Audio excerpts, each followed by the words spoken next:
রাতের অন্ধকারে হঠাৎ ভেসে আসে গর্জন, আকাশ কেঁপে ওঠে বিস্ফোরণের শব্দে। দূরের তেল আবিবের আকাশে উড়ছে কালো ধোঁয়ার স্তম্ভ। এটি শুধু এক মুহূর্তের দৃশ্য নয়, এটি ইসরায়েলের বিরুদ্ধে হুতিদের প্রতিশোধের গল্প। ফিলিস্তিনের গাজার রক্তাক্ত মাটি যেন ইয়েমেনের সশস্ত্র বিদ্রোহী হুতিদের বুকের মধ্যে আগুন ধরিয়ে দিয়েছে। গাজার নিরীহ মানুষদের উপর চালানো হত্যাযজ্ঞের জবাব তারা দিচ্ছে নিজের ভাষায়, ড্রোন, মিসাইল ও সমুদ্রপথের হামলায়। তাদের আঘাত শুধু আকাশে সীমাবদ্ধ নয়, লোহিত সাগরের গর্জনেও মিশে আছে প্রতিশোধের ঢেউ। বিশ্বের অন্যতম ব্যস্ত বাণিজ্য পথে ইসরায়েলগামী জাহাজগুলো একের পর এক হামলার মুখে পড়ছে। জাহাজের স্টিলের গায়ে বোমার আঘাতের কম্পন, ভেতরে মানুষের আতঙ্ক, সমুদ্রের গর্জনের সাথে মিলেমিশে এক ভয়াবহ দৃশ্য তৈরি করছে। ইসরায়েলের অর্থনীতির প্রাণকেন্দ্র ইলাদ বন্দর এখন প্রায় স্তব্ধ। এই বন্দর ছাড়া সহজে পণ্য আনা নেওয়া তাদের পক্ষে সম্ভব নয়। আর এই স্থবিরতা অর্থনীতিতে যেন তীব্র শীতের হাওয়া বইয়ে দিচ্ছে।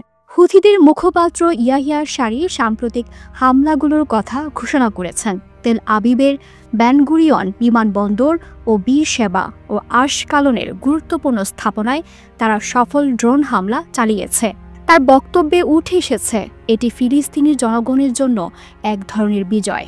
তিনি জানান, গাজার উপর গণহত্যা ও অবরোধ চলতে থাকলে ইসরায়েলি ভূখণ্ডে এমন অভিযান অব্যাহত থাকবে।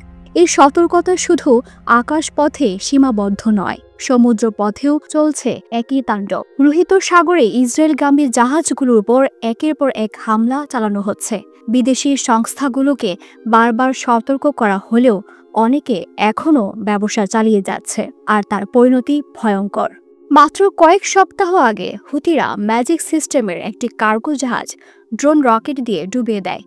মাত্র দুদিন পর ইন্টারনিটি সি নামে লিবিয়ার পতাকাবাহী আরেকটি জাহাজ একই পরিণতির শিকার হয়। সেই হামলায় নাবিকদের প্রাণহানি ঘটে, আর বেঁচে যাওয়া ক্রুদের অপহরণ করে নিয়ে যাওয়া হয় ইয়েমেনে।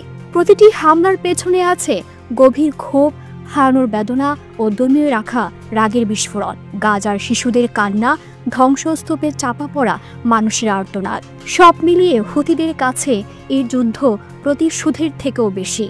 এটি এক প্রতিজ্ঞা। ইসরায়েলের অর্থনীতি আজ শুধু হামলার শিকার নয়, আতঙ্কেরও বন্দী।